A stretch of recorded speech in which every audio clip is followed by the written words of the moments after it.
Olá pessoal, professor Pablo aqui, cumprindo esses tempos de isolamento, né, determinado.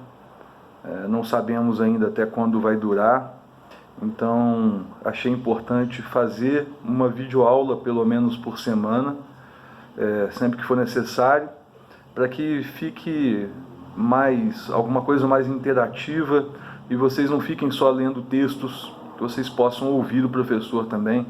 Eu acho importante, né? Então resolvemos tomar essa iniciativa. Esperamos que todos vocês estejam bem, né? Que tudo esteja certo com vocês e a família de vocês. Cumpram aí o isolamento enquanto ele for determinado, né? Ainda não sabemos até quando ele vai durar, mas é importante que a gente se previna e fique em casa, né? Então, muito bem, eu vou falar um pouquinho para vocês aqui sobre a dissertação argumentativa. Na verdade, essa é uma aula que a gente já fez, a gente já teve essa aula, né? Chegamos a ver alguns slides, mas nunca é demais reforçar, até porque quando vocês forem acessar o AVA, vocês vão perceber que há uma AP de redação que vocês vão ter que fazer, né, para entregar amanhã mesmo. Então vocês vão passar o dia aí fazendo essa AP de redação, além de alguns exercícios que estão disponíveis lá no AVA, tá? A Major Edna deixou esses exercícios disponíveis para que a gente possa treinar um pouco sobre o texto dissertativo, e eu resolvi fazer essa aula aqui para vocês, né? Então, muito bem, como vocês já sabem, a dissertação argumentativa ela é um texto que, além de expor um tema, né, falar sobre um tema, discursar sobre um tema, ela também vai argumentar a favor de uma tese, certo? Vai argumentar a favor de uma ideia principal, que é a ideia que você vai defender no seu texto, né? Então, como que ela funciona? Como é que é a estrutura de uma dissertação argumentativa? Inicialmente, você vai fazer uma introdução. Nessa introdução é recomendado, não é regra, mas é recomendado, né, que você já apresente o tema, né, você fale sobre o tema, ou seja, o assunto que você vai discorrer ao longo do seu texto. E além disso, é ideal que você já coloque a sua ideia principal, que é a sua tese, né, aquilo que você vai defender ao longo do texto. Existem algumas formas de se fazer uma introdução, né?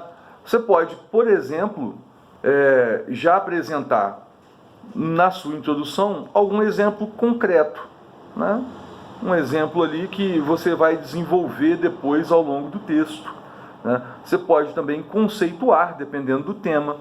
Se houver necessidade de uma conceituação de algo que a proposta de redação está pedindo, é ideal que você já faça na sua introdução, né?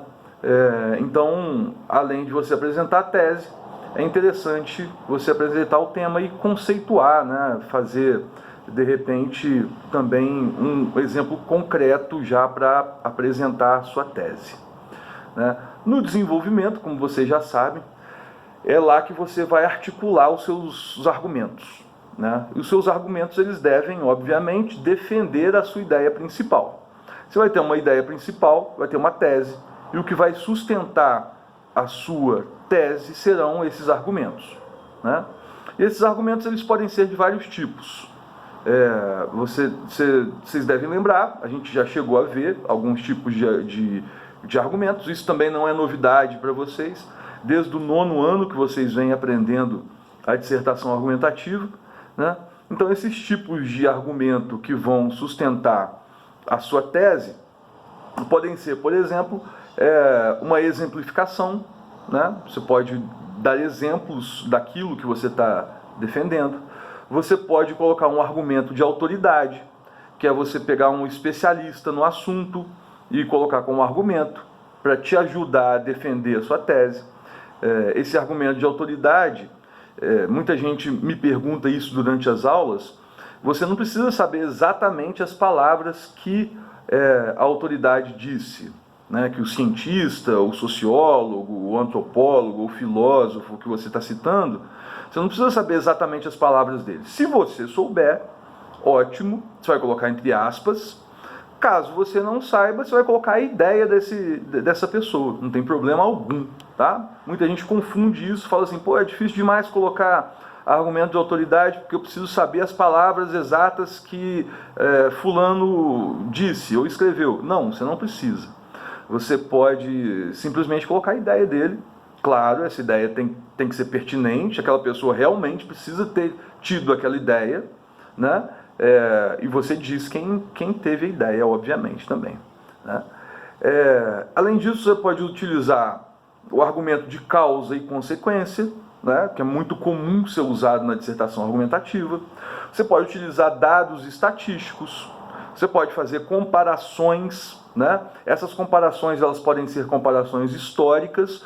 Por exemplo, você compara o Brasil atual ao Brasil do século XIX, por exemplo, ou você compara um país com o outro, né? Essas comparações elas podem ser históricas, podem ser comparações geográficas, né? Igual eu acabei de falar, um país com outro, né?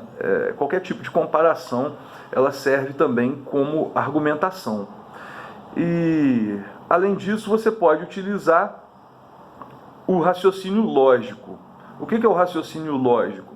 O raciocínio lógico ele se baseia, assim, generalizando, em 3 elementos. Você pode fazer, por exemplo, uma dedução, você pode fazer uma indução, ou você pode utilizar da dialética. Tá? O que é isso? A dedução é quando você parte de 2 pressupostos para chegar a uma conclusão, né? Quando você diz, por exemplo, isso é um exemplo muito usado na filosofia, quando se explica dedução, você pode utilizar o seguinte exemplo. Eu vou colocar, vou dizer 2 frases e vou chegar a uma conclusão. Por exemplo, todos os homens são mortais. Sócrates é um homem. Logo, Sócrates é mortal. Então, você fez uma dedução, ok? Você partiu ali de 2 pressupostos para chegar a uma conclusão. A indução, ela faz ao contrário. A indução, ela já chega, já parte da conclusão para depois utilizar 2 pressupostos. É simplesmente o contrário. Então, não é complicado entender o que é dedução, o que é indução. A indução, você diz, por exemplo, que o cobre, por exemplo, vamos colocar um exemplo bem simples aqui. O cobre ele é condutor de eletricidade, assim como a prata, o ouro, o zinco e outros metais. Logo, todo metal é condutor de eletricidade. Perceberam? Eu parti de um pressuposto ali, já dizendo que o cobre é um indutor de eletricidade, depois eu citei outros metais para chegar à conclusão de que todos os metais são condutores de eletricidade.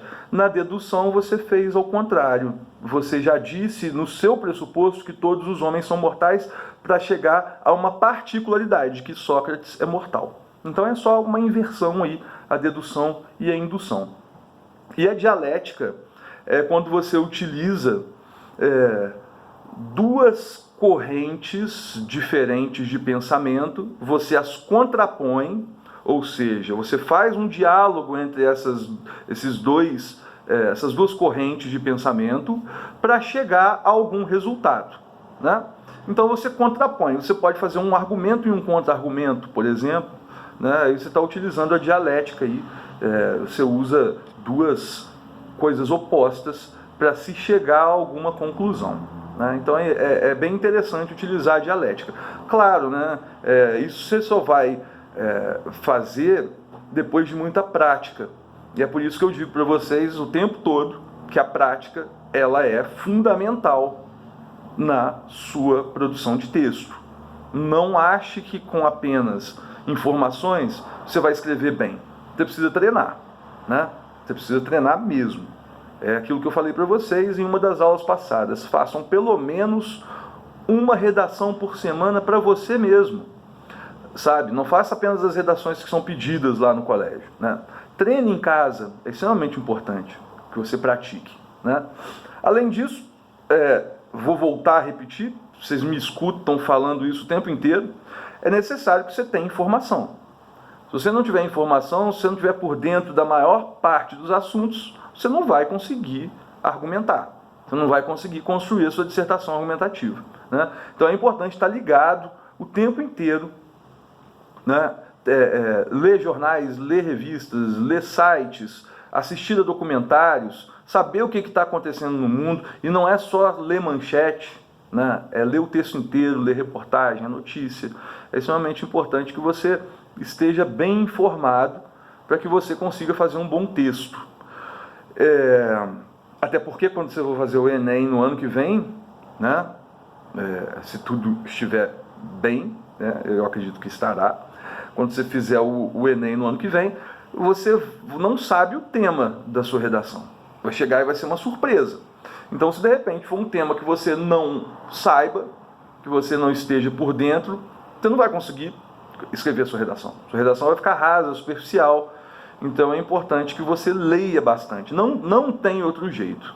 Não tem outro jeito, não tem receita de bolo, não tem regra, só há uma maneira: praticar muito e se informar muito, né? Quando eu digo se informar, é se informar mesmo, né? Ver os dois lados de uma notícia, procure sites que têm ideologias diferentes, para que você consiga criar argumentação, né? É claro que você vai ter uma ideologia, você vai formar essa ideologia por você mesmo, mas é importante que você conheça os dois lados de qualquer questão, até porque aquilo que eu falei, a contra-argumentação, quando você for utilizar dialética, por exemplo, você vai precisar saber os dois lados da história para você confrontá-los e mostrar qual que é o melhor para você chegar a um argumento que sustente a sua ideia principal, aquilo que você está defendendo, né?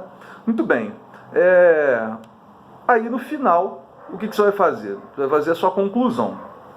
E essa conclusão, por regra no Enem, ela precisa ser uma proposta de intervenção.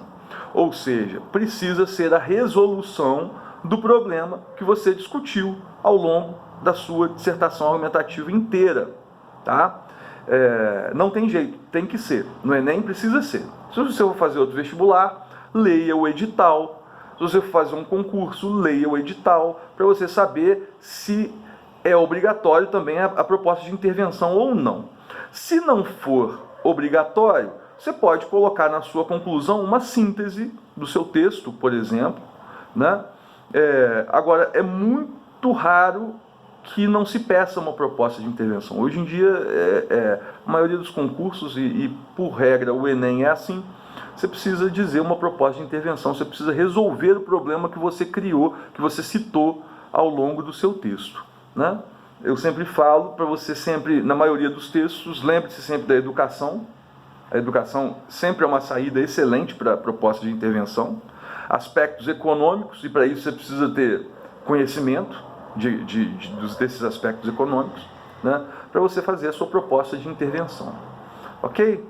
Então, esse vídeo foi só para relembrar essa estrutura. Claro que foi muito abstrato, porque eu estou discutindo com vocês aqui só a parte estrutural, porque a gente já fez exercícios, a gente já leu algumas dissertações argumentativas e as interpretou. Você vai ter lá no AVA mais exercícios, e esses exercícios eles vão ser mais concretos, obviamente. Então é importante que você faça esses exercícios, estão disponibilizados lá, a Major Edna já deixou esses exercícios para vocês. Façam os exercícios e façam um AP com muita atenção, tá? Façam uma AP bem feita, né? Façam uma boa redação, para que a gente já comece com o pé direito aí, nesse primeiro trimestre, tá? Então, um abraço, vou postar para vocês aí um vídeo por semana, para que a gente possa ser mais interativo também. E os vídeos não podem ser longos, vocês sabem disso, vídeo de YouTube, se for longo, ninguém assiste, né? Isso é mais do que comprovado. Então os vídeos precisam ser curtos. Existem videoaulas aí, se vocês forem procurar, de 3, 4 minutos, né? Porque precisa ser bem objetivo. Agora é com vocês, né? A prática é com vocês, está tudo lá. Outra coisa, estarei amanhã, é porque eu estou gravando esse vídeo na quinta-feira, estarei na sexta-feira, dia 27, amanhã, online o dia inteiro. Então, qualquer dúvida, podem postar no fórum do AVA. Vou tirar as dúvidas de todo mundo ali, tranquilamente, tá? E é claro que essa videoaula não substitui as nossas aulas presenciais. As aulas presenciais são extremamente importantes, mas é o que dá pra gente fazer agora, né? Eu acho que fica uma coisa menos distante. A videoaula, pelo menos, você consegue escutar seu professor. Eu acho que é importante ela ser feita, ok? Então, beleza, é isso. Um abraço, até a próxima.